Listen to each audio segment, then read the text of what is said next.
محمد وآل محمد صلوات الله صل على محمد. أعوذ بالله من الشيطان الرجيم.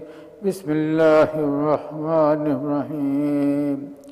تبارك الذي بيده الملك وهو على كل شيء قدير. الذي خلق الموت والحياة ليبلوكم أيكم أحسن عملا وهو العزيز الغفور.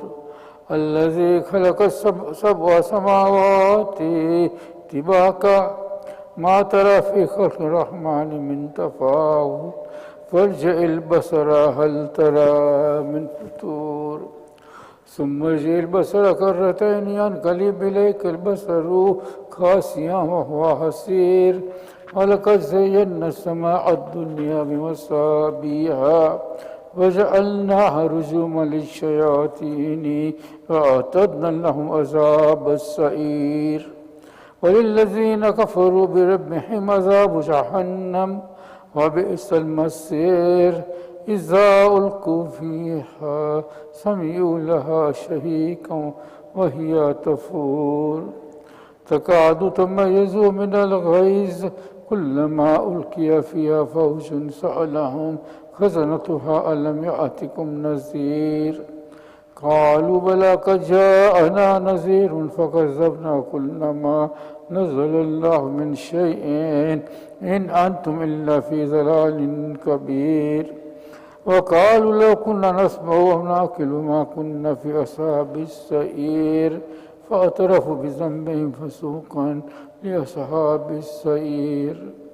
إن الذين يخشون ربهم بالغيب لهم مغفرة وأجر كبير. وأسروا قولكم أو اجهروا به إنه عليم بذات الصدور. ألا يعلم من خلق وهو اللطيف الخبير.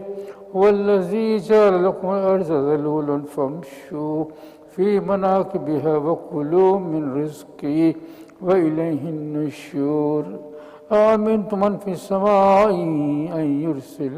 أن يكسف بكم الأرض فإذا هي تمور أم أمنتم من في السماء أن يرسل عليكم حاسبا فستعلمون كيف نذير. ولقد كذب الذين من قبلهم فكيف كان النكير. أولم يروا إلى الطير فوقهم صافات ويقبضن ما يمسكهن إلا الرحمن إنه بكل شيء بصير. أمن هذا الذي هو جند لكم ينصركم من دون الرحمن إن الكافرون إلا في غرور. أمن هذا الذي يرزقكم إن أمسك رزقه بل لجوا في عتو ونفور. أفمن يمشي مكبا على وجهه أهدى أمن يمشي سويا على صراط مستقيم. قل هو الذي أنشأكم وجعل لكم السمع والأبصار والأفئدة قليلا ما تشكرون. قل هو الذي ذرأكم في الأرض وإليه تحشرون. ويقولون متى هذا الوعد إن كنتم صادقين. قل إنما العلم عند الله وإنما أنا نذير مبين. فلما رأوه زلفة سيئت وجوه الذين كفروا وقيل هذا الذي كنتم به تدعون. قل أرأيتم إن أهلكني الله ومن يرحمنا فمن يجير الكافرين من عذاب أليم. قل هو الرحمن آمنا به وعليه توكلنا فستعلمون من هو في ضلال مبين. قل أرأيتم إن أصبح ماؤكم غورا فمن يأتيكم بماء معين. صدق الله العلي العظيم. اللهم صل على محمد وآل محمد وأجل فرجهم.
أفلح من صلى على محمد وآل محمد.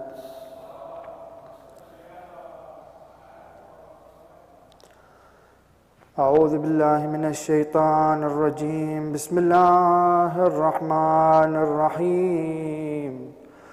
اللهم إني أسألك برحمتك التي وسعت كل شيء وبقوتك التي قهرت بها كل شيء وخضع لها كل شيء وذل لها كل شيء وبجبروتك التي غلبت بها كل شيء وبعزتك التي لا يقوم لها شيء وبعظمتك التي ملأت كل شيء وبسلطانك الذي على كل شيء وبوجهك الباقي بعد فناء كل شيء وبأسمائك التي ملأت أركان كل شيء وبعلمك الذي أحاط بكل شيء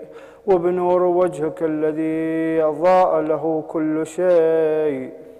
يا نور يا قدوس يا أول الأولين ويا آخر الآخرين، اللهم اغفر لي الذنوب التي تهتك العصم، اللهم اغفر لي الذنوب التي تنزل النقم، اللهم اغفر لي الذنوب التي تغير النعم، اللهم اغفر لي الذنوب التي تحبس الدعاء، اللهم اغفر لي الذنوب التي تنزل البلاء، اللهم اغفر لي كل ذنب أذنبته وكل خطيئة أخطأتها، اللهم إني أتقرب إليك بذكرك واستشفع بك إلى نفسك وأسألك بجودك أن تدنيني من قربك وأن توزعني شكرك وأن تلهمني ذكرك. اللهم إني أسألك سؤالا خاضعا متذلل خاشعين أن تسامحني وترحمني وتجعلني بقسمك راضيا قانعا وفي جميع الأحوال متواضعا. اللهم وأسألك سؤالا من اشتدت فاقته وأنزل بك عند الشدائد حاجته وعظم فيما عندك رغبته، اللهم عظم سلطانك وعلى مكانك وخفي مكرك وظهر أمرك وغلب قهرك وجرت قدرتك ولا يمكن الفرار من حكومتك.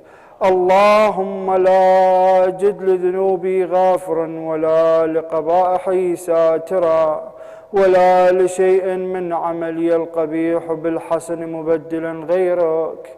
لا إله إلا أنت سبحانك وبحمدك ظلمت نفسي وتجرأت بجهلي وسكنت إلى قديم ذكرك لي ومنك علي.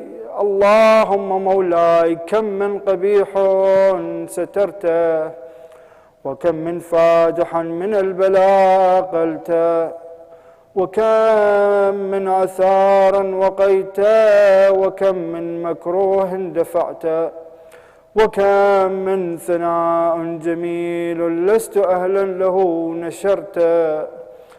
اللهم عظم بلائي وافرط بي سوء حالي وقصرت بي أعمالي وقعت بي أغلالي وحبسني عن نفعي بعد أملي وخدعتني الدنيا بغرورها ونفسي بجنايتها ومطالي يا سيدي، فأسألك بعزتك ألا يحجب عنك دعائي سوء عملي وفعالي ولا تفضحن بخفي ما اطلعت عليه من سري، ولا تعاجلني بالعقوبة على ما عملته في خلواتي من سوء فعلي وساءتي ودوام تفريطي وجهالتي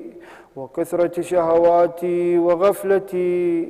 وكن اللهم بعزتك لي في كل الأحوال رؤوفا، وعلي في جميع الأمور عطوفا.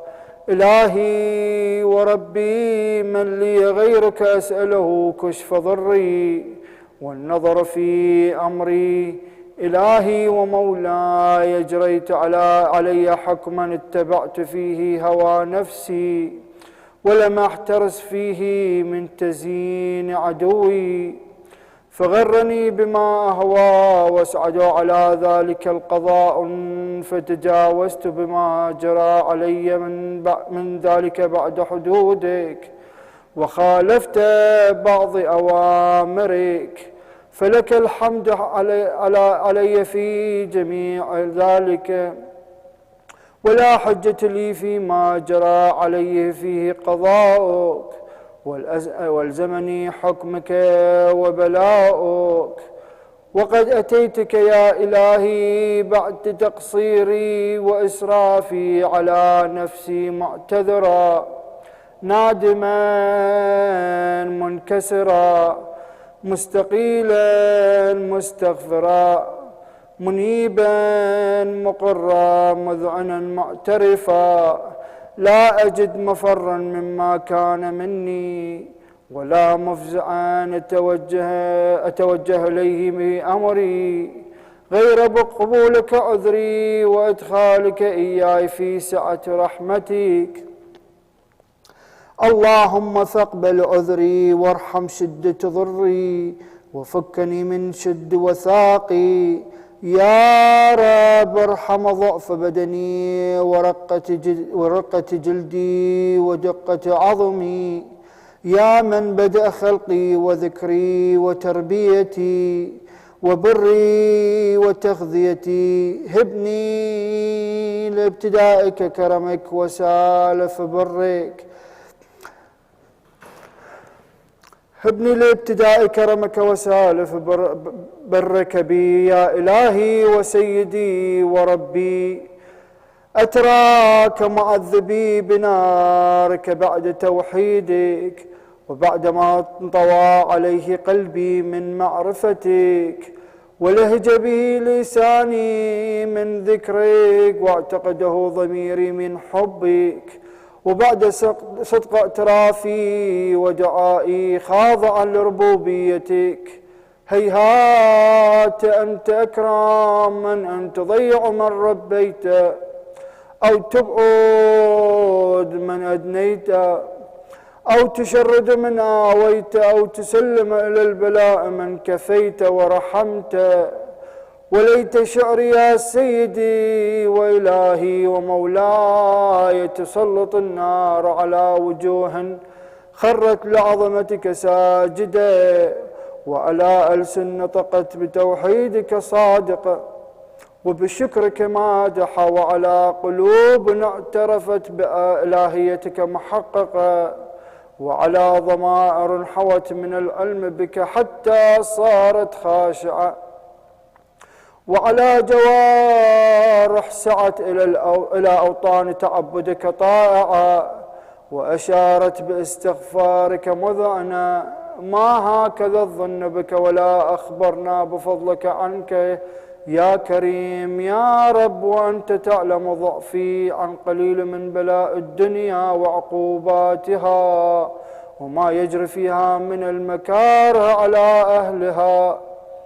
ألا إن ذلك بلاء ومكروه قليل مكثه، يسير بقائه قصير مدته، فكيف احتمالي لبلاء الآخرة وجليل وقوع المكاره فيها؟ هو بلاء تطول مدته ويدوم مقامه، ولا يخفف عن أهلي، لأنه لا يكون إلا عن غضبك وانتقامك وسخطك، وهذا ما لا تقوم له السماوات والأرض. يا سيدي فكيف بي وأنا عبدك الضعيف الذليل الحقير المسكين المستكين؟ يا إلهي وربي وسيدي ومولاي، لأي الأمور إليك أشكو، ولما منها ضج وأبكي، ليليم العذاب وشدته أم لطول البلاء ومدته؟ فلأن صيرتني للعقوبات مع أعدائك، وجمعت بيني وبين أهل بلائك، وفرقت بيني وبين أحبائك وأوليائك، فهبني يا إلهي وسيدي ومولاي وربي. صبرت على عذابك فكيف أصبر على فراقك؟ وهبني صبرت على حر نارك فكيف أصبر عن النظر إلى كرامتك؟ أم كيف أسكن في النار ورجائي عفوك؟ فبعزتك يا سيدي ومولاي أقسم صادقا، لأن تركتني ناطقا لأضجن إليك بين أهلها ضجيج الآملين،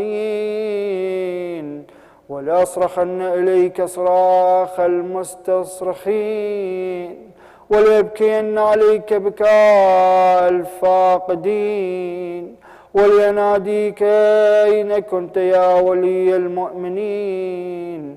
يا غاية آمال العارفين، يا غياث المستغيثين، يا حبيب قلوب الصادقين، يا إله العالمين.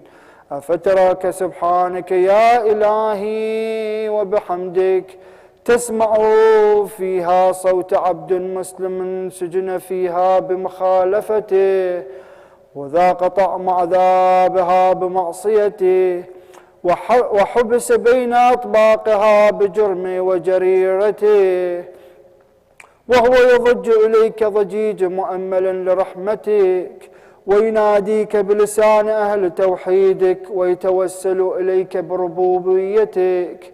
يا مولاي فكيف يبقى في العذاب وهو يرجو ما سلف من حلمك؟ أم كيف تؤلمه النار وهو يأمل فضلك ورحمتك؟ أم كيف يحرقه لهيبها وأنت تسمع صوته وترى مكانه؟ أم كيف يشتمل عليه زفيرها وأنت تعلم ضعفي؟ أم كيف يتقلقل بين أطباقها وأنت تعلم صدقه؟ أم كيف تزجره زبانيتها وهو يناديك يا رب؟ أم كيف يرجو فضلك في عتقه منها فتتركه فيها؟ هيهات ما ذلك الظن بك، ولا المعروف من فضلك، ولا مشبه لما عاملت به الموحدين من برك وإحسانك، فباليقين أقطع لولا ما حكمت به من تعذيب جاحديك، وقضيت به من إخلاد معانديك، لجعلت النار كلها بردا وسلاما، وما كان لأحد فيها مقرا ولا مقاما. لكنك تقدست أسماءك، أقسمت أن تملأها من الكافرين من الجنة والناس أجمعين، وأن تخلد فيها المعاندين. وأنت جل ثناؤك قلت مبتدئا، وتطولت بالأنعام متكرما. أفمن كان مؤمنا كمن كان فاسقا لا يستوون. إلهي وسيدي فأسألك بالقدرة التي قدرتها، وبالقضية التي حتمتها وحكمتها وغلبت من عليه أجريتها، أن تهب لي في هذه الليلة وفي هذه الساعة كل جرم أجرمته وكل ذنب أذنبته وكل قبيح أسررته وكل جهل عملته كتمته أو أعلنته أخفيته أو أظهرته وكل سيئة أمرت بإثباتها الكرام الكاتبين الذين وكلتهم بحفظ ما يكون مني وجعلتهم شهودا علي مع جوارحي وكنت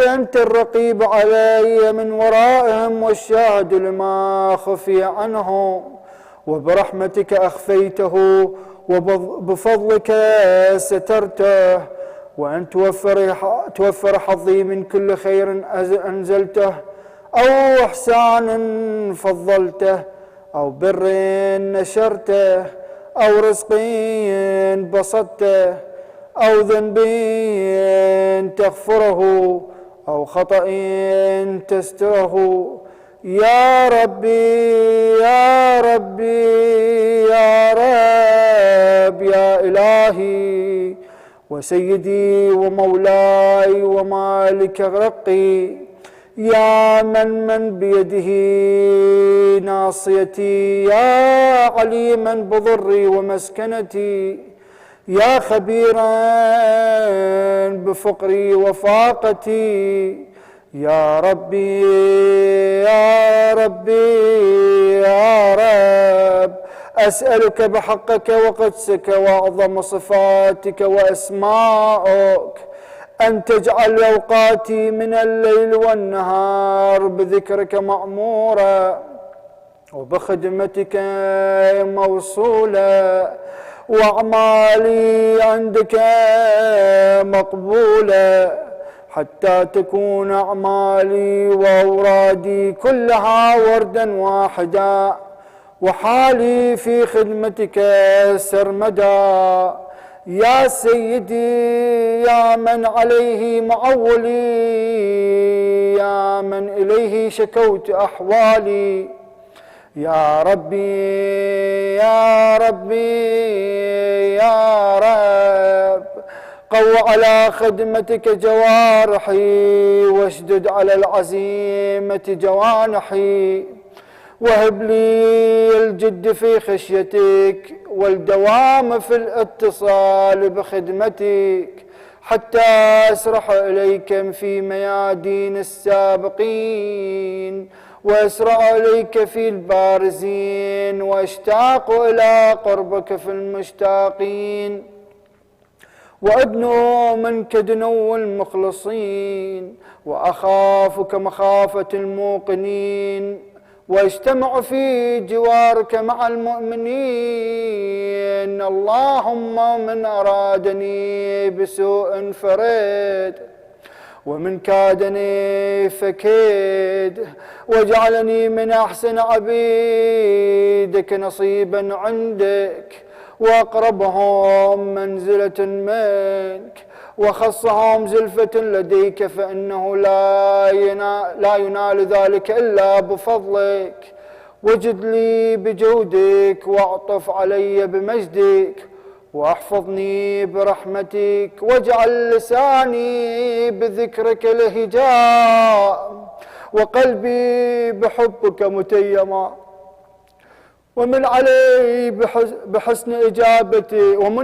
بحسن إجابتك وقلني عثرتي واغفر زلتي فإنك قضيت على عبادك بعبادتك وأمرتهم بدعائك وضمنت لهم الإجابة فإليك يا رب نصبت وجهي وإليك يا رب مددت يدي فبعزتك استجب لي دعائي وبلغني مناي ولا تقطع من فضلك رجائي واكفني شر الجن والإنس من أعدائي يا سريع الرضا اغفر لمن لا يملك إلا الدعاء فإنك فعال لما تشاء، يا من اسمه دواء وذكره شفاء وطاعته غنى، ارحم من رأس ماله الرجاء وسلاحه البكاء، يا سابغ النعم يا دافع النقام، يا نور المستوحشين في الظلام، يا عالما لا يعلم. صل على محمد وآل محمد وافعل بما أنت أهله، صلى الله على رسوله والأئمة الميامين من آله وسلموا تسليما. صلوات.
محمد وآل Muhammad salawat.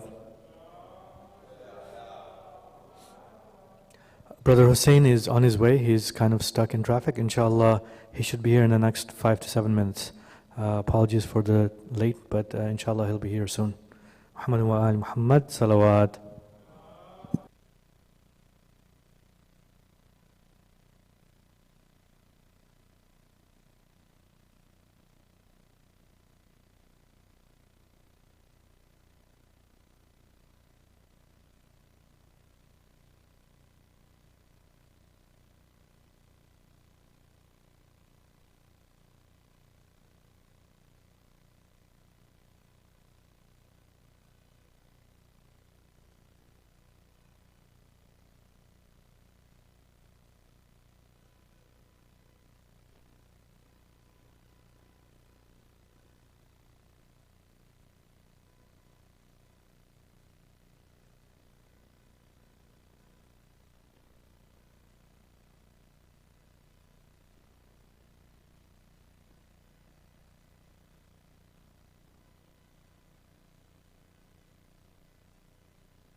أعوذ بالله من الشيطان الرجيم بسم الله الرحمن الرحيم. Brother Hussein Charara, respected elders, brothers and sisters, Assalamu alaikum wa rahmatullahi wa barakatuh. Surah Al-Fatiha is requested for the Isal Sawab of Marhumin listed on the screen, and for all Marhumin, Al-Fatiha.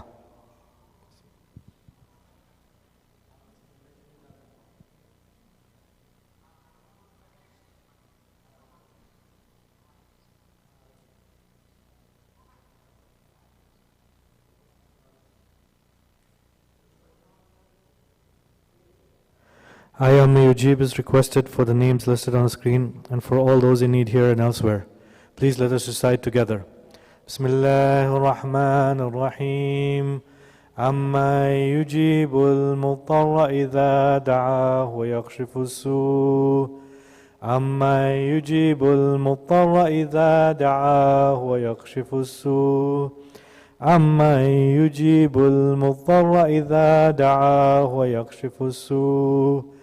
أما يجيب المضطر إذا دعاه ويكشف السوء أما يجيب المضطر إذا دعاه ويكشف السوء اللهم صل على محمد وآل محمد. This Saturday, October 30th at 3:30 p.m. inshallah, there will be a ladies' Milad al-Nabi celebration here at the Masjid. In celebration of the event, the ladies committee has requested all those attending to wear something green and bring homemade greeting cards to exchange with their loved ones. Also on Saturday, October 30th, starting at 6 p.m., the youth committee has organized a fun sports game night for all youth aged 15 to 30. There will be lots of fun games to play and will include food as well as scrumptious dessert. Special guest Brother Hussein Charara will lead a discussion at 9 p.m. on the topic of the battle of mental health. To RSVP for the event, please go to the link on the screen. Adopt a Park Cleanup. Please join us as we visit our adopted park, Lee P. Moore Park, for our next visit on Sunday, November 7th. This will be for our quarterly commitment to maintain and clean it in the name of Imam Hussein alayhi salam. We will be meeting there at 9:30 a.m. to 11 a.m. To register, please go to the website shown on the screen. And now at this time, I would like to invite Brother Hussein Charara to give tonight's lecture with a loud salawat ala Muhammad wa ali Muhammad.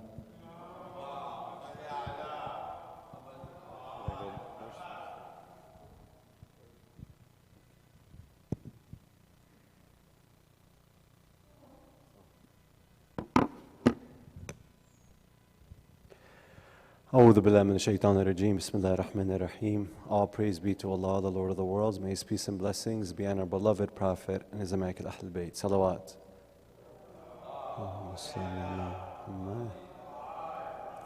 Alhamdulillah, it's a smaller crowd, so now it gives us an opportunity to interact with each other. We'll speak for a short amount of time. My name is Brother Hussein. Background is in CBT, cognitive behavioral therapy, as well as counseling from all types of issues, to marriage issues, to issues of people just trying to find themselves. And I'm on a mission to just show as many people as possible how truly supernatural that they are. Because there's a myth that we have in society that's telling us that we truly need something outside of us to feel happy and whole, and that's the biggest myth out there. For Allah created us in a way where we don't need anything outside of us. We are it. For the divine is within us and all around us. At this very second, we have millions of cells being created and millions of cells being destroyed every second.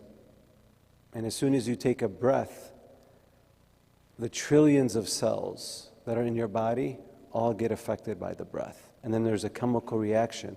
And each one of those cells has about 10,000 chemical reactions. So this is beyond math. For there's an intelligent design, the same intelligent design that when you have a cut on your hand, it's not you that heals it. You don't have to think about it. It's Allah. It's the divine that's within you, that's all around you. In Islam, we don't believe that since there's a building, therefore there's a builder. We don't believe they're separate from the two. We believe in Islam that the building and the builder is one, which is Allah. and there's no separation on that. The first, we have the slide. Just wanted to, if it's not working, okay. So this is my first cousin. Her name is Hayy Najat. We were at her facility yesterday. She does a nonprofit organization, which is called Zaman International. And she started it back in 1996. And she helps people, especially refugees, especially women, battered women, refugees come, and she empowers them to the point where she's built a facility where they shop with dignity. It's not handouts, new things. They go in, and she gives them jobs. She teaches them how to read, how to write. She empowers them. She even is on a mission to make it self-sustaining. And CNN even recognized her as one of the top 10 heroes of the year. And it's a Muslim sister who defied all odds, because we're trying to find our life's purpose. Some people could be 90 years old and still not find it. And we know there's companions and people during the Prophet's time that were like that, that found it at an old age. Or you could be 16 and find it. You could be 8. It's not about the age. It's about the state of being that you're at with your conscious self. Because we know we have two sides to us, the fitra and the tabi'ah. The animalistic side and the soul, the conscience that's within you, your immaterial rational soul. And it's your conscience that will tell you where to go. But unfortunately, it's the body that's controlling the mind. And unfortunately, we're dictated by it. And because of that, we can't find our life purpose. So she started helping Detroit's impoverished community in her house. Now her nonprofit has reached over 250,000 people. And what she would do is she would call her cousins. My mom would be one of them. Do you have a stove you want to donate? Do you have some clothes? This is how she started. So she would say, okay, good, keep it at the house. When I need it, I'll call you. So some people would have to keep these things in their house for a year, 2 years until she could use it. And this is how she started. To a point now where she helps refugees, even people who would lose their children, even fetuses. She would sponsor graves where she's bought hundreds of graves and people who can't afford to bury. So my question is, how did she go back in 1996 where she was just like us, praying, fasting, going to the mosque, doing the family thing, taking 2 vacations a year, being a mother, to a person who CNN Hero of the Year? What happened? And it's an event that happened in our life that happens to each and every one of us. Where some of the older brothers here will reflect on that and said, yeah, I did have that happen to me, but I didn't take that opportunity. Or I did take that opportunity. Because her event was, she was going through the norm. She was a nurse. Her husband was doing well. Then in the hospital, refugees were coming that didn't speak English. So they started a task where she said, go to the houses. Check on them. She went in the house, and the doctors were saying negative things about the refugees. And she started being affected of it in the beginning, until the moment where she went in somebody's house, and she said, can I see the baby? Because they took the baby home because it was terminally ill. The twin just had died, but they wanted the baby to be at home. It only had a few days to live. So they brought the baby, and it was in a laundry basket, on a towel. There was no food in the fridge. She said, I never knew what poverty was. I had no idea that this existed in America. And then she realized that there was thousands of families. And that was her mission. That's when the vision came. So a lot of us, we see that, and we walk away. We say, let somebody else take care of it. I have to take care of my family. I have to take care of my husband. I got a career I have to go back to. And we forget to realize it's not you taking care of your husband. It's not you taking care of your kids. It's Allah. Just like it's not you healing yourself. So everybody here gets those opportunities, and we get many of them. Unfortunately, because of division, complaining, negative talk, we walk away from these opportunities. Then the day of judgment becomes the day of regret.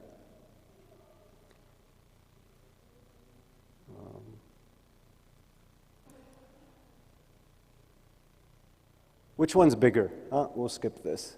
You can't tell, but they are the same size, but there's circles. On the right, there's big circles, and on the left, there's little circles you can't see.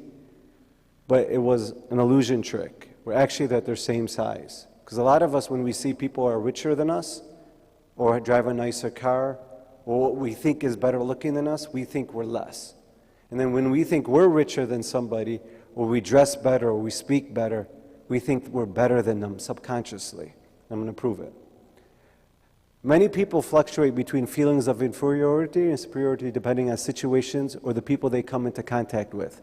All you need to know and observe in yourself is that whenever you feel superior or inferior to anyone, that's your ego. So even shyness, let's say if you're shy, you don't want to come and take the mic, that's your ego. Do you know why? Because you feel superior. And you don't want people to expose that you might not be superior. That's your ego. So Islam doesn't believe in shyness. It believes in humbleness. But Imam Ali alayhi salam wasn't shy. He always raised his hand. He was always willing to go. There was no shyness. There was no, I don't want to be felt inferior because I feel a little bit superior right now. So I don't want to take that opportunity. We do that all the time. And then vice versa. Somebody who feels inferior. Why? So they always have to take the mic. They always have to be the last one to speak. Do you know why? It's not because they want to feel superior. It's because they already feel inferior. That's the ego. So I'm going to talk a lot about that, on how the ego comes into play of why we don't go after our vision and our mission. And I don't care what age you are. You could start today, now, and start working towards your goal. Your real goal. Your goal in life was not to be a father, was not to be a grandfather, was not to build a mosque. It's much deeper than that.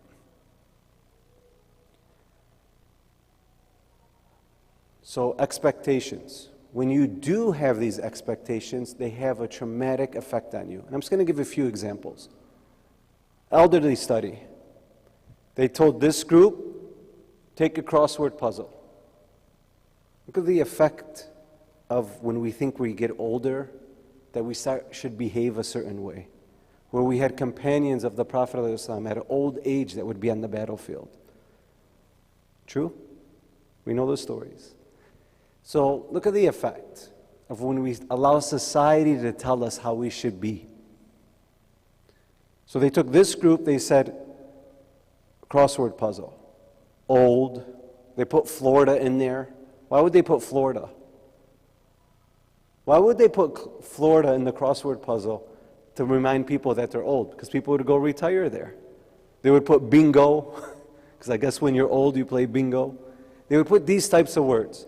In the other group, they put youthful words. Then they had them go take a walk. Go walk to the next area. They said, okay. They didn't know, they thought the test was over.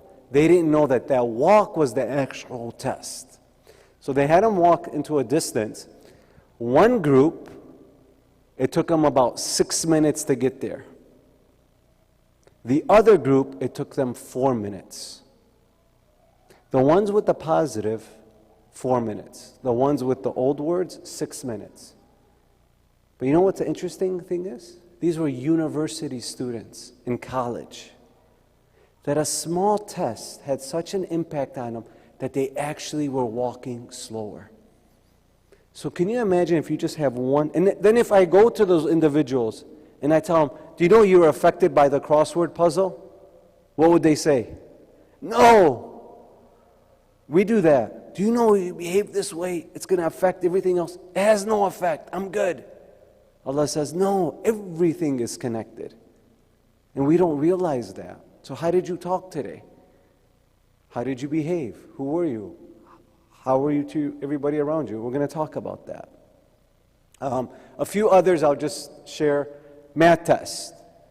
They did 2 groups. They told them, do you know that men at this age do really, really bad on tests? It was a false stat.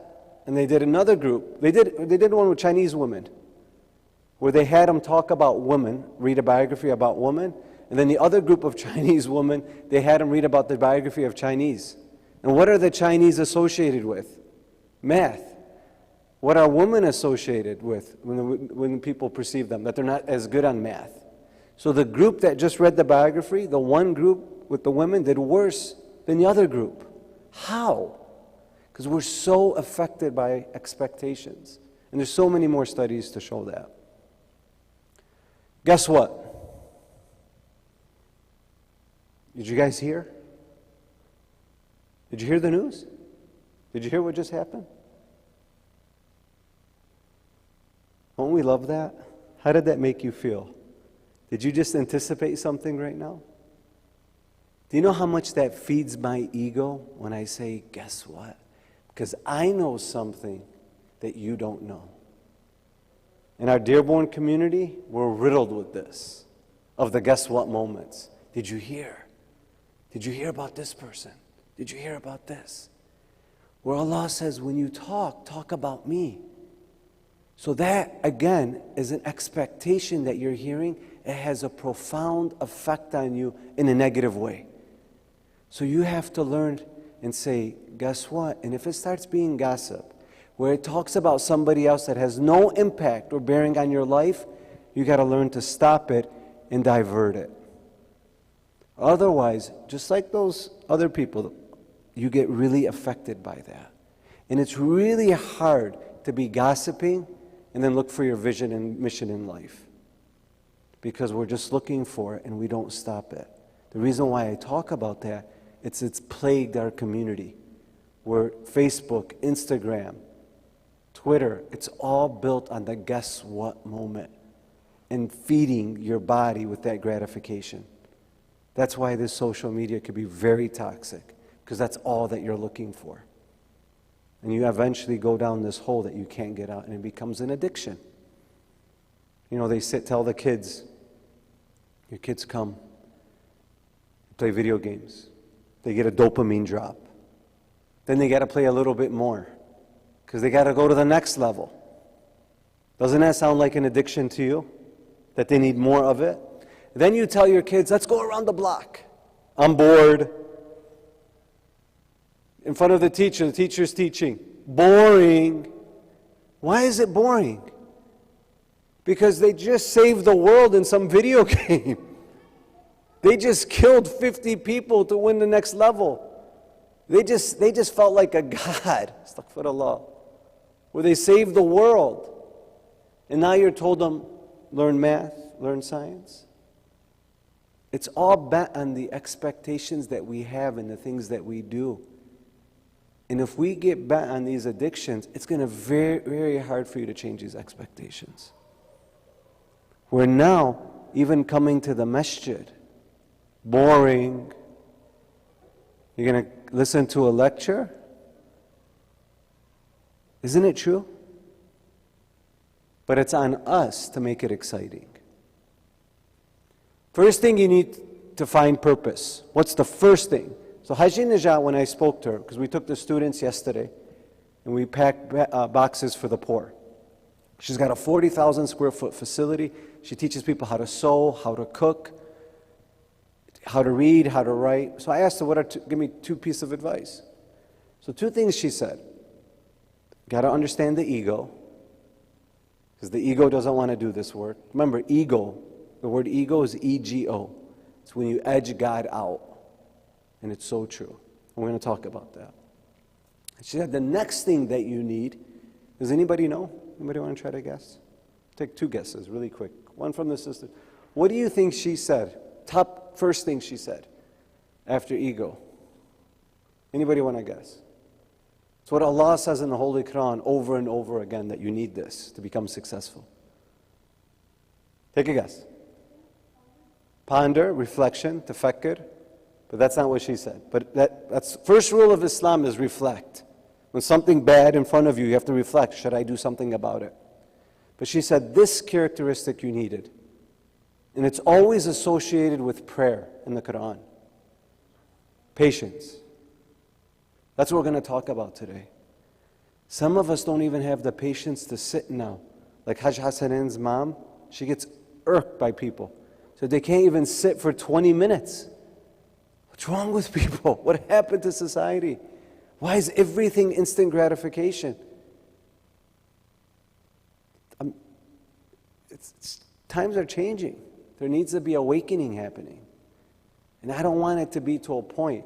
Look, I'm on the front lines. I do about 20 counseling sessions a week. And there's nothing that you could surprise me with. And I'm noticing parents, especially over the age of 35, they just don't smile anymore. Because they've attached their happiness to their kids, and their kids are becoming lost in this world. So what are we going to do about it? I have to talk to you this way because you're here. Your kids are not here. I don't see any kids here. I see you guys. So if you want to change that, you first have to say, how am I going to change myself first? How are you going to be part of the solution? Because it's our fault that the youth don't keep coming to these events. Churches are empty. They're selling them. They're empty. In Dearborn, every other church is going for sale. Unfortunately, mosques, unless it's certain events, they're following. So how do we combat that? So first thing is patience. So I'll quickly, should a misfortune befall him? This is a hadith. A free human being is free in all circumstances. Should a misfortune befall him, he bears it with patience. If calamity strikes him, they don't shatter him. If taken captive and subdued, he turns hardship into ease.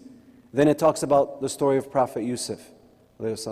Got thrown in a well, sold as a slave, imprisoned, but he was free. None of those circumstances in life defined him. If one of those things would have happened to us, we would have been complaining about it for the next 15 years. Do you know they put me in prison for the next year? For 1 year, unlawfully? You would go and be telling the world. Prophet Yusuf was never like that. He never complained. His father never complained. Who's the only thing that he complained to? Allah. He didn't even complain to his own sons. He said, Allah, you take care of this. I only complain to you, my Lord. Why is it when something bad happens to us, the whole world needs to know? Okay, you're sick. Everybody doesn't need to know about it. It's between you and Allah. You want to become sicker? Start talking about how sick you are. Yes or no?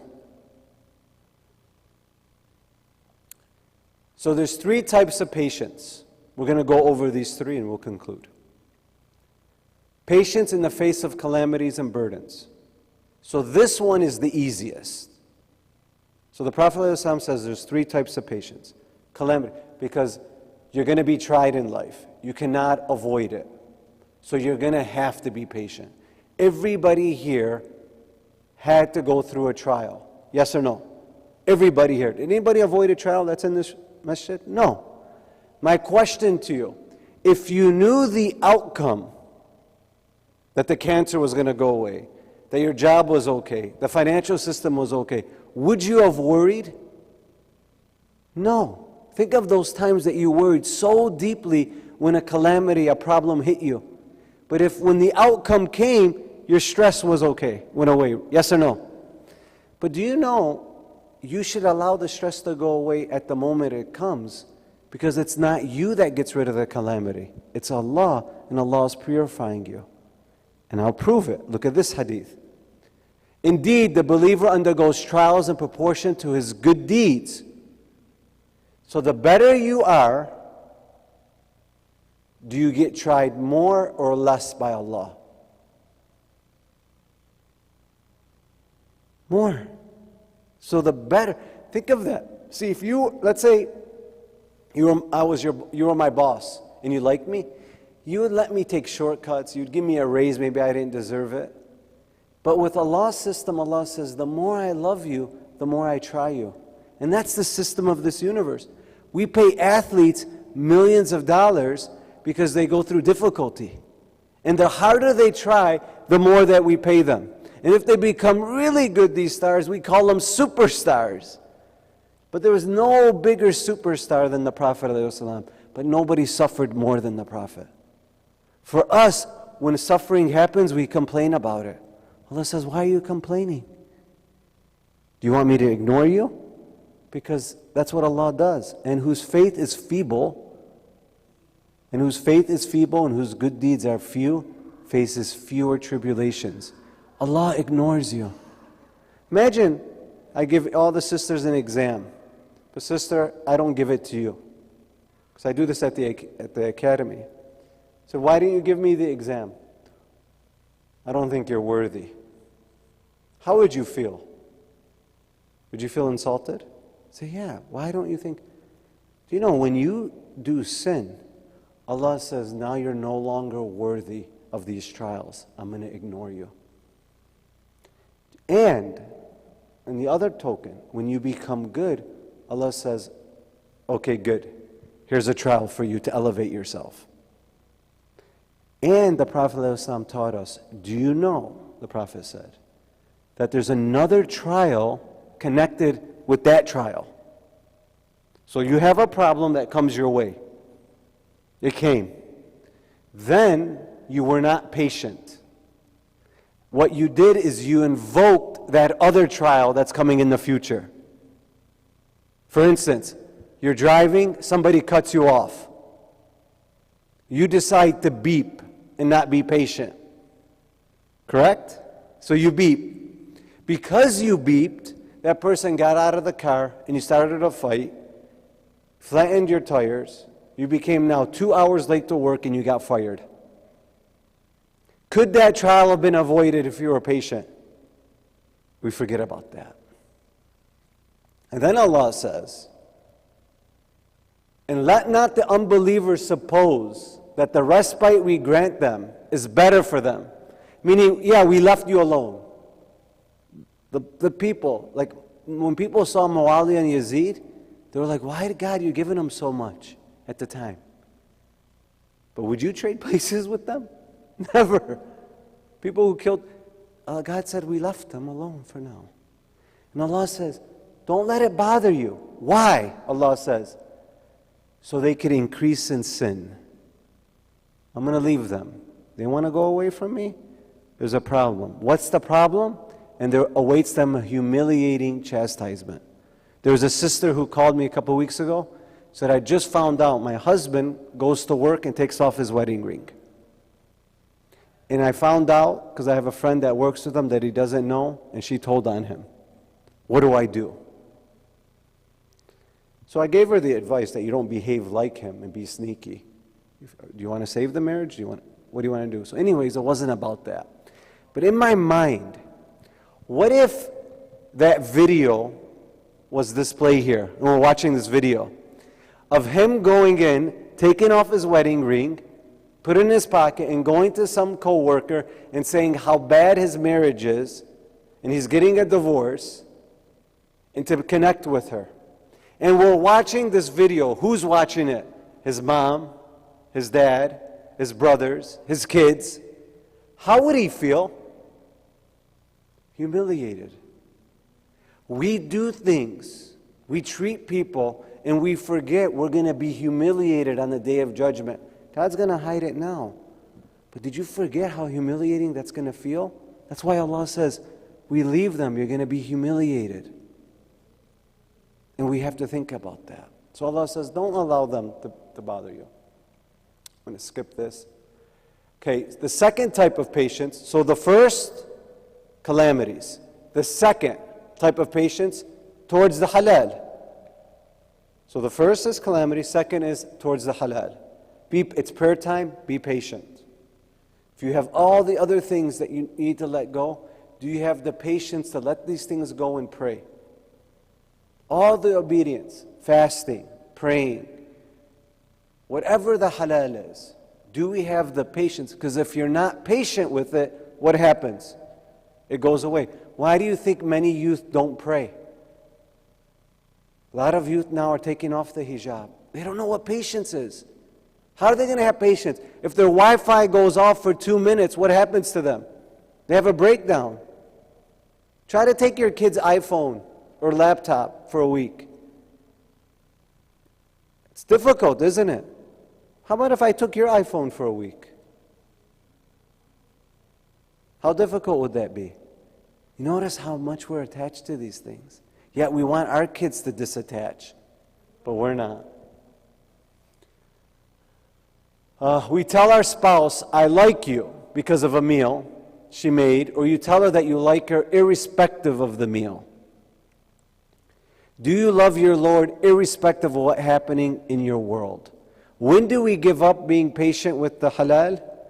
Is when things don't go our way. Your wife, great, you're loving her, she's taking care of the kids, she's making food, but at the second that she does something wrong, we treat her differently. Just so you know, that's not love. Do you know why she married you? Why she fell in love with you? Because you do things in a surprise way. You surprise her with things. You do new things. When's the last time you've done new things? You know, there's a hadith, not a hadith, a saying from Ayat al-Bahshat. He said, if you keep repeating your wife the same mistakes that she's making, you're going to lose her, and her heart is going to be cold. Why am I talking this way? I do marriage counseling. And one of the reasons why couples' hearts are being cold is because they keep reminding themselves of the things that they do wrong. They're no longer loving. And now they're waiting for something bad to happen to pick up on that. You cannot have a passion and purpose in life with that type of attitude. Allah will never give you that vision, that spark. We do the same with Allah. As soon as something goes bad, we complain, we give up, we stop praying. Isn't it? Most atheists become atheists because they became angry with God. God said, why are you angry? I'm just having you go through a trial to strengthen you. True or false? There is something that needs to happen in my life before I could be at peace, happy and fulfilled. And I resent that it hasn't happened yet. And maybe my resentment will make it happen. What are common stereotypes that are happening in the community that until this happens, I'm so angry that it hasn't, and I have resentment? Who could give me one example? Who could give me one example where we hold on to resentment because something hasn't happened? How about, I haven't gotten married yet? Or my husband still hasn't changed his ways? Or my wife still isn't. We're still waiting for things to happen. I haven't gotten the job. My son still is dealing with this problem. And we're all waiting for it to happen.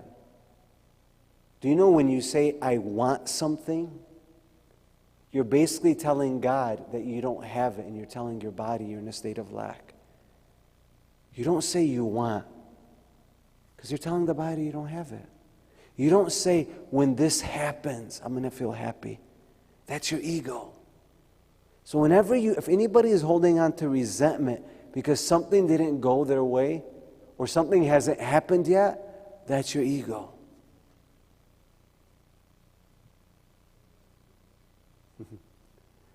Often the unconscious beliefs are directed towards a person, and so happening becomes doing.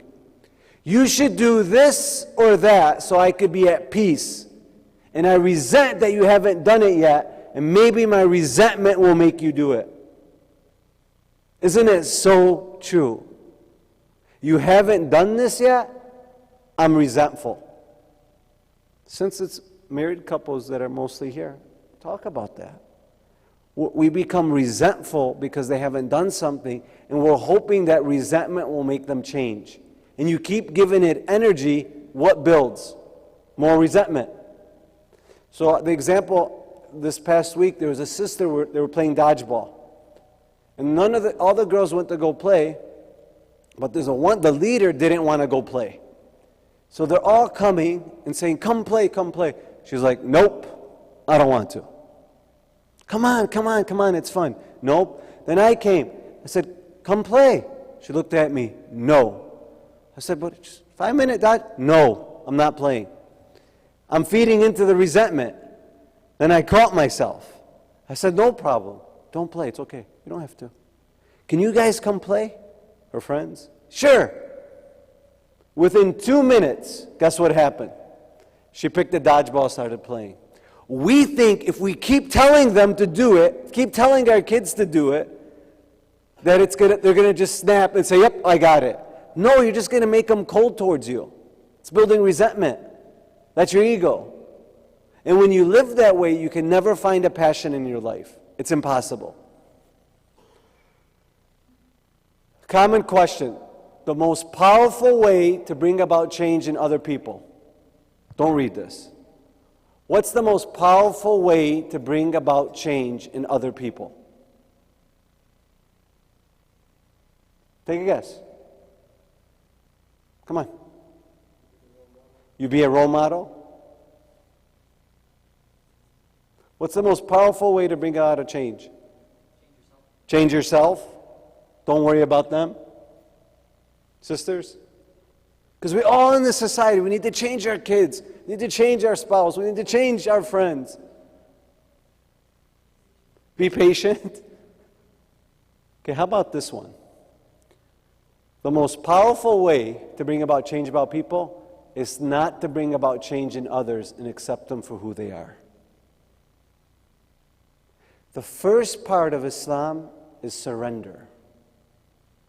You have to surrender to the fact that they're going through something, that anger that they have, you have to accept the fact. And if you don't, it's going to build on resentment. By doing this, you no longer are giving energy to what they want to resist. Remember, that's not who they are. If somebody's having a moment, they get angry, just accept that they have anger within them, but it's not who they are. Because if I come and tell you, you know that sister, don't trust her, she robs people. As soon as he sees her, it's impossible for him to trust her now. Because he labeled her. Where a Muslim would not take that from me and put that label on her. He would say, let me see first. Because I don't know who you are, so I'm not going to take your opinion. Obviously, if you trust me, it's different. But imagine I just bring that gossip. And now you get affected by expectations. Now you've built a bridge. You burnt a bridge with somebody you didn't even know. And now you've destroyed possibility with that person. It's so true. That's why when you kill possibility, that's why in Islam, it's so against the word no. Do you believe in God? No. You've just killed possibility. Do you believe in God? Maybe. That's much different. So when you tell your kids no, you kill possibility. Because it builds resentment. When you have an awakening, no need to also wake up others. You had a spiritual moment, you had something happen, give them the book. But it may take them 15 years to get to it, and then no change. That's acceptance. Stop waiting for something to happen to say, when this happened, then I'll accept them. No, you want that to happen, accept them for who they are now. Because don't we hate when somebody comes and gives us direct advice? You should dress better. You should behave better. You should do something. I said, go and worry about your own life. Why are you talking about me? But yet we deal with our kids and our close ones like that way. But we would never like to be spoken that way. Can you imagine if a scholar says you're all going to hell unless you do these things? Or Hajj Hassanin comes and says, it's very hard to go to hell. I don't believe in that. Stay with the facts. So one of the ways that we built resentment is through emotion. Let's say you go bankrupt. That's your trial. So what we do is we take that emotion and make it a fact. I'm ruined. No, you're not. That's just the emotion. You have 50 cents in your bank account. That's true. But does it mean you're ruined? No. Your anxiety comes because your daughter doesn't want to eat. Actually is caused by your reaction to your daughter not wanting to eat. And then your daughter feeds off that negative energy. Can I accept for a moment what it is and not wish for something else? Spiritual practice has become more accepting of the situation.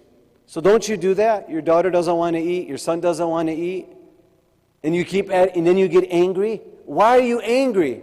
Because you cannot accept the situation for what it is at that moment. She just doesn't want to eat. Accept it. That's the dodgeball. Communities are having a hard time accept the present moment because they're wishing that something else happens and it causes division and it builds resentment. And it's dividing communities, dividing societies, and it's dividing us because of this. The last one, this is the toughest. So the first one was patience from trials. The second was patience for halal. This is the toughest. Patience from sin. I deal with addiction.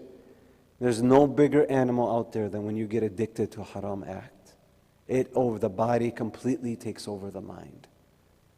And we all have this problem. Everybody here has some sin that they're having a problem refraining patience. It could be the way we speak to each other, something that we watch, something that we do, something that we behave.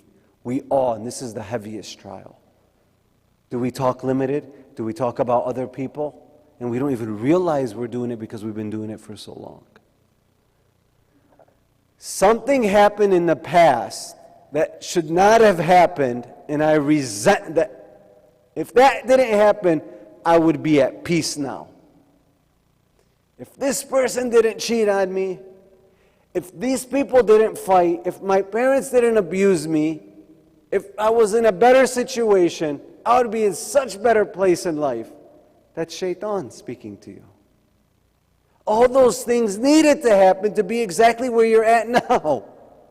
And there's nothing wrong but learning. There's no mistakes.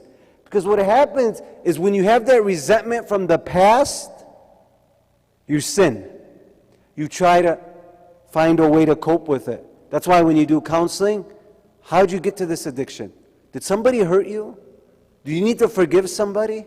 And then when they have that release, that emotion after they relive the past and change the emotion with it and tie it with compassion, then the sin goes away.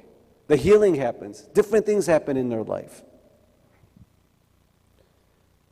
Something is happening now that should not be happening, and it's preventing me from being at peace now. Is there something happening in your life right now that's causing your peace to go away? You need to know whatever that situation is. Yesterday, I asked this question to our community, and I had them raise their hand. I don't know if anybody's brave enough to raise their hand and say, what's taking your peace away? But my point is, if there's something taking your peace away, accept it for what it is. You don't need to change it. Because you cannot change people. You can't. Accept the situation for what it is and remove any resentment. And within a short time, Allah changes that situation for you. But if you keep holding on to it, Allah says, you forgot about me. So that bad thing that should have went away in 40 days, you're now holding on to it for 40 years. Let it go. Accept it for what it is. It's okay. Allah is going to take care of it. There's somebody here going through something that's taking their peace away. Either you don't know where your kids are at, your husband, your what, something. The first rule is to accept it. Haji Najah accepted the fact that this daughter came in this laundry basket and was going to die in poverty. But what she didn't accept was the fact that she couldn't do something about it. She accepted the fact that she's now going to do something about it. What we do is we hold on to resentment, and that resentment kills possibility. Then we think we can't do nothing about it. That's why you're not at peace now. That's all your ego. Did that make sense? Share with the person next to you the 3 types of patience and one takeaway so far from this discussion. Go. Everybody share. Remove the ego. Share the 3 types of patience and one takeaway so far from this discussion. I want everybody to share. The sisters, you tell them to share, they'll share for years. Brothers, a little bit tougher. Everybody share. Share 2 or 3 things from this discussion. Then we'll end. Oh, I have your name up.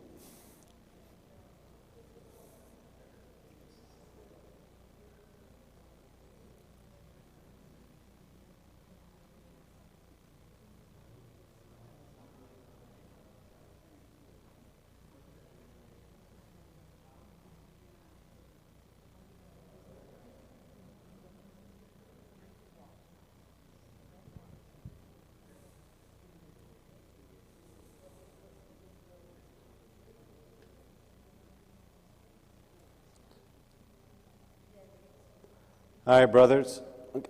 I'll pick on the sisters first. Sisters, share something. What's one takeaway, one thing? Anything that you just shared with the person next to you. Go ahead. Share it with me. Go ahead. Who would like to share? Go ahead, Victoria.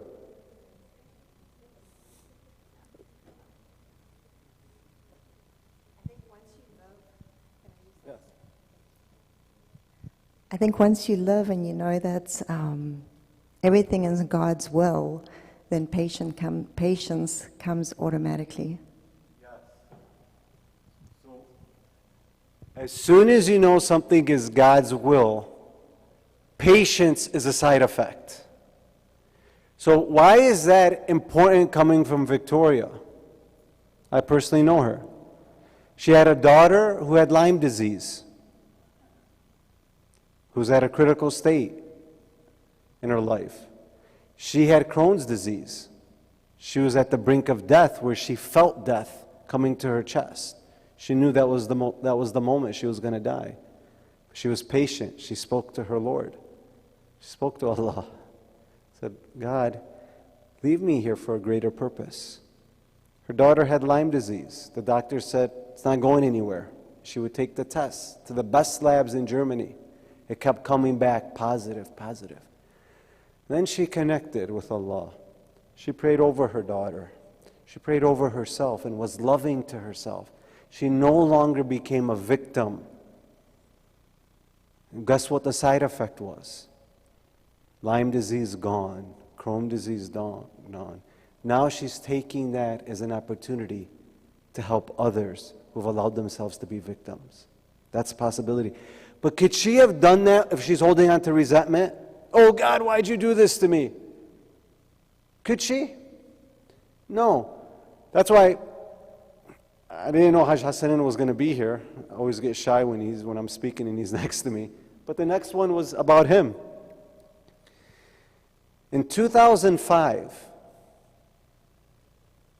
because one of the things that we try to always work with each other is let things go. Somebody spoke bad, somebody just let it go. Maybe they're having a bad day. We're always good buffers with each other. But before I even knew him, this story happened. In 2002, he would go speak around that time in a mosque in Dearborn. And when he'd go, the people liked him, especially the youth. And he would fill the place. He'd fill the place up. So he spoke there for a couple years. They invited him, and he did really well. Really good response. The next year, a different mosque called him. Okay? And he accepted. So he goes to the mosque to speak. But before he goes to speak, there's people that come and visit him from where? The other mosque. They're holding on to resentment. So they asked him, how do you go and speak at this mosque? Why wouldn't you come and speak at our mosque? And do you know about this person you're going to speak? Guess what? Remember the guess what? Did Hajj Hassanin listen to it? No, he asked them a simple question. He said, but you don't want me to go speak at his mosque. But he didn't tell me not to go speak at your mosque. So now they got angry. Then they made a comment to him. We made you. Resentment. I put that hijab on you. Why are you speaking bad? I'm the one that brought you here from this other country. I'm the one that did this. Remember, when you have nothing else, now you attack. They had nothing else to tell them. So they started attacking. We made you. Look how popular you are. Look at his response. And I swear I didn't know he was going to be here. He said, if you made me, then make another. And I wish you the best. And he walked out. He didn't hold on a grudge. He didn't hold a resentment. He even went back and spoke at that mosque. My point is, as soon as somebody says something or does something that we don't like, our ego gets in the way. Then we talk about how much Haji Najat loves we love what she's doing, but we don't want to do it for ourselves. We can't even forgive the mailman who forgot to bring our mail. You think Allah is going to give you a vision to help other people? So my advice, first to myself, is reflect on that. Allah says, O you who believe, this is to the believers, this is to us, respond to Allah and the message when He calls that which gives you life. Hold on. Allah is telling us we're believers already, but Allah says, take this message, defeat the ego, so it can give you life. So what does that mean about us? We're dead. We're not humans yet. We're animals. We act just like animals. We're very instinctual. We're completely ego-driven. We don't know how to pause and reflect. Should I do this? Is this serving to me? Is this loving? Then Allah says, and know that Allah intervenes between a man and his heart, and that to Him you will be gathered. Meaning Allah will make your heart calm. Let it go. Because we're dead. What's the death? Imam Ali says, die before you leave this world. What does that mean? Wake up from this egoic self. And as soon as you do, I don't care what age you are, then Allah gives you that thing, that passion for you, that purpose, that drive, that thing that you wake up excited for. Haji Najah wakes up excited. If you didn't wake up excited today, excited to go, it's because your tawheed, you're separate from it. That's the only answer. Imam Ali would wake up excited. You've given your peace away to something outside of you.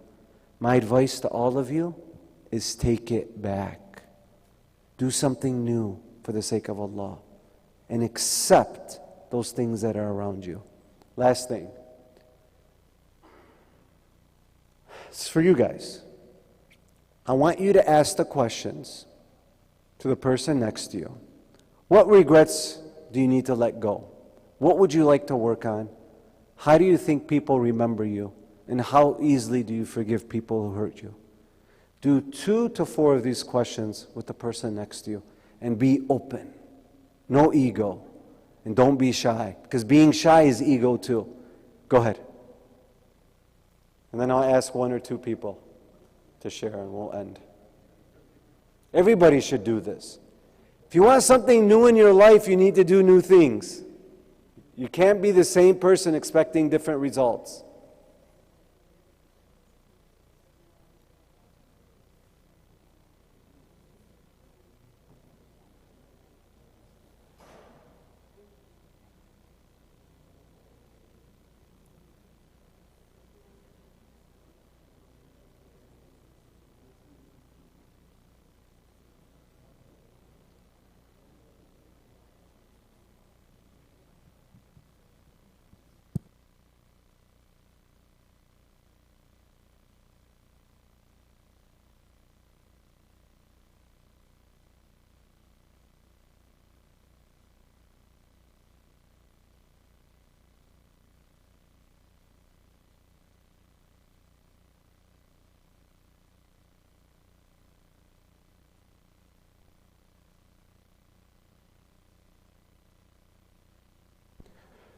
Okay, who'd like to share? We'll answer each question. We have one person. What regrets do you need to let go? What's one regret somebody would like to share? They want to just let it go.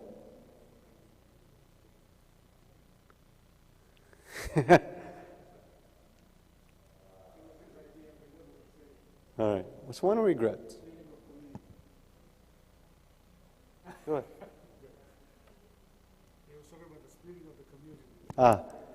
So there's a splitting of the community. So the regret could be you wish you could have done something to stop the split.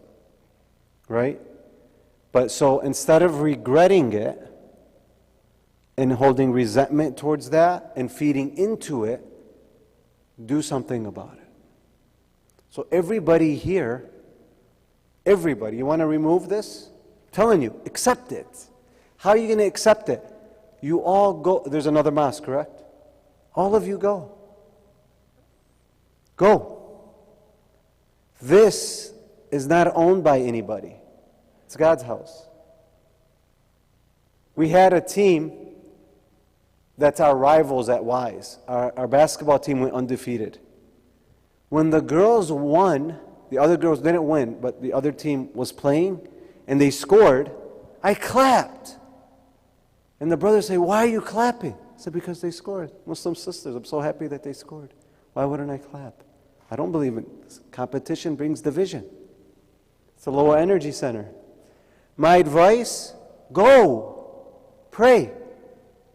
Do that for 3 months. Watch what happens.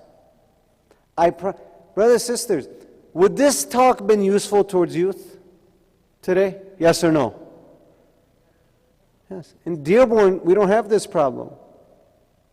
Every week we're given these discussions. Not only do youth come, old people come, there's a theater that we fill up, and non-Muslims come. Non-Muslims, we get about 5 to 10 non-Muslims that are interested in Islam or just interested in feeling the love because we meditate after. We're going to do a short meditation after. I'm telling you, go. Remove this ego. Look at Battle of Badr, it's the Prophet's time. What did Allah say? It says, if you don't fight this battle, you're going to lose the mosques, the churches, the synagogues. This is in the Quran. It says, you want to save them? Fight. Do what's right. You want to save the youth? Go to the mosque. And don't tell them to come here. I get to tell you because I'm here. Because I'm part of this group. But I believe it's all one. See, the country wants to divide us. They're black, we're white. They're Republican, we're Democrat. This division is all shaitan. Don't resent it, don't feed. Accept it. They have their beliefs. Accept it. Don't change it. Don't changing people. Just go and pray. Watch what happens. Allah says, I could change their heart in a second. My advice, go. When we first opened up Wise, Hajj Hussein, we did really well. Another mosque took our flyer, removed our logo, put their logo on, started the same program. So some lady, Hajj remembers, some lady handed it to me. Guess what? That's happening. Guess what this community other side is doing? What other side is? You know Khalil Jaffer from Brampton, from Toronto? He talks about this 12 years ago, what you're going through. He predicted this. He said, guess what? They're doing the same program. Look, it's the same flyer. You know what I did? In front of Hajj. I went to the copy machine. I copied their flyer. And I put it on my table, on the front table. So that we could promote them too. What's wrong? It's not a competition. We're praying. We're trying to do God's work. What can you imagine? And this is what troubled the Prophet. People were in competition. Go. That's my advice. Sincerely. Yes?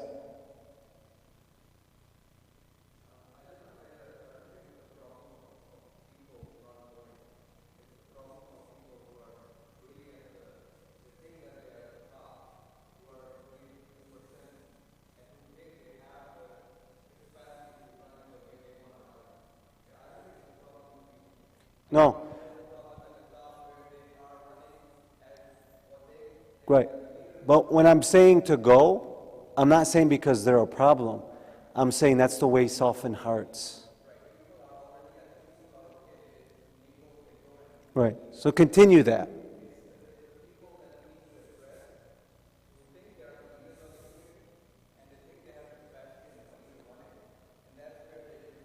So, I agree. Because it's always the vocal minority that controls. I agree. But my thing is, you go there without holding resentment. You hold no resentment for people who left here. Zero. Because it's not you that bring people here. It's Allah. It's not you that take people away. It's Allah. We're all guests here. So as long as you accept that, that's the issue, accept it. But this is what I'm going to do about it. Just like Haji Najat. She accepted that the baby was in the crib, but she decided to do something much different. That's how you're going to save the youth. Or I promise you, Your kids, your future generations will be fighting with those future, I promise you. Because I could show you. That's what happened during the Prophet's time. That's why he came and saved them. They were fighting for hundreds of years of things they didn't even remember. So just go and accept it, but say, how can you do it from a solution, from a position of love? How? Stop talking about it. Stop being negative about it. Last one. How do you think people remember you? We'll say that one.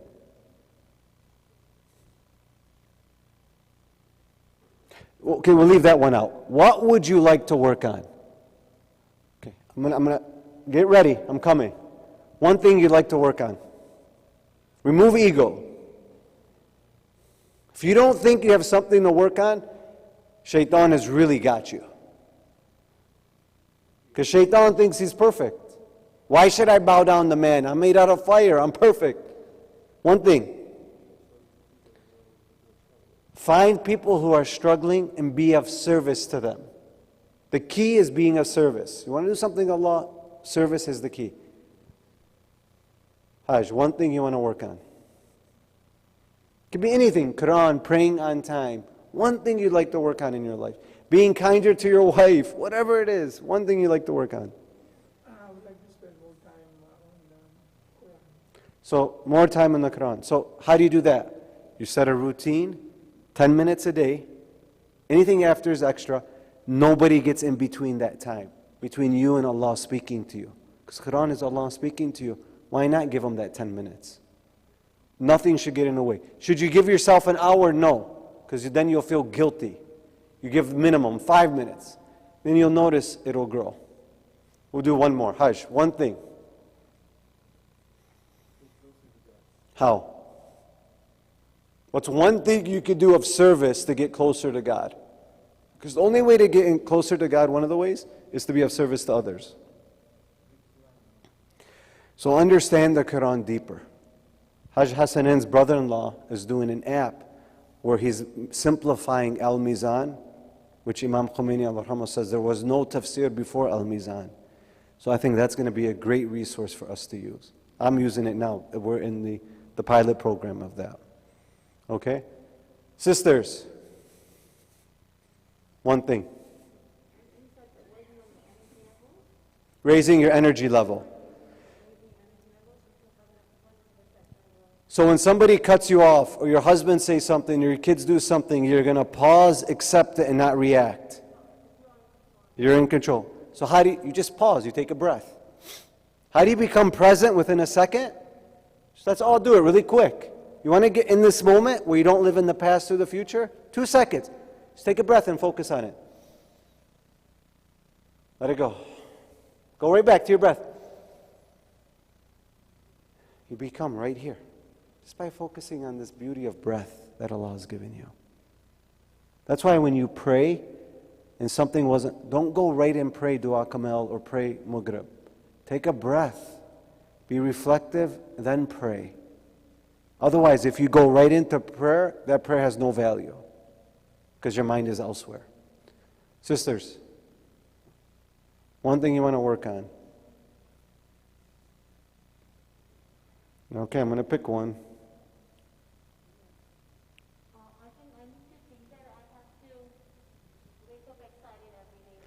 Okay, to wake up excited. What does that entail? How do you wake up excited? And we'll end with this. There's no Imam Ali alayhi salam. I've always heard Hajj Hassanin speak in his lectures. He woke up excited. He recited dua from his right foot and his left, thanking God for one more opportunity to get closer to you. To the point when he got struck, said, I've succeeded by the Lord of the Kaaba. But every day he was excited, every day there was trials and tribulations, every day there was struggle, but there was a smile on his face. So how do you wake up with a smile? You got to have something greater than yourself that you're serving. Can't be your kids, can't be your husband.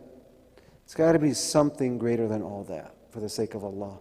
The only way to do that, you have to start learning new things. Learn new things. The Prophet said, keep learning until you die. Learn something new. Learn something new in a society. Figure out where the poverty levels are in the society. See if you could help there. See how many battered women are in the society. See the drugs. In Dearborn, you have no idea. It's being, Ya Allah, between the drugs, the genes being triggered, where now boys are thinking they're other things. They don't even think they're boys anymore because of the environment. What are we doing about that? It's going to come. It's coming to this community. Trust me. It's hitting every... You can't take your kids to elementary public school anymore. You're going to confuse them. There's an agenda. Be ready. I deal with it. They're in front of me. And the father wants to die because of the news that their son broke to them. And I'm like one of the only few that are trying to take attempts to try to help with the situation, where all the other society is accepting it. Find out a problem in your community and see what you could do to help it. Obviously, one is this division. What else is happening? Trust me, you know how I would find out? And I'll end. Give me 2 minutes with all your kids. I'll find out every problem in this community. So my suggestion is you do that. Because they're not here, I can't ask them. So you start asking and see how you could. That's what Haji Najat did. That's what Hajj Hassanin did. That's what the Prophet ﷺ taught us. Let's wake up excited by learning new things and being of service to others. Sallallahu ala Muhammad wa ali Muhammad.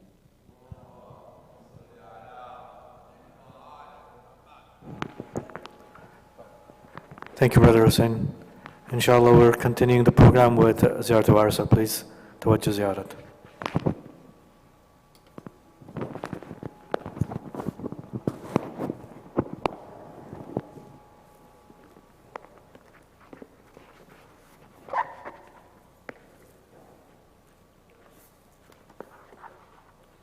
صلوات على محمد وآل محمد اللهم صل على محمد اللهم صل على محمد وآل محمد السلام عليك يا وارث آدم صفة الله السلام عليك يا وارث نوح نبي الله السلام عليك يا وارث إبراهيم خليل الله السلام عليك يا وارث موسى كليم الله السلام عليك يا وارث عيسى روح الله السلام عليك يا وارث محمد حبيب الله السلام عليك يا وارث علي أمير المؤمنين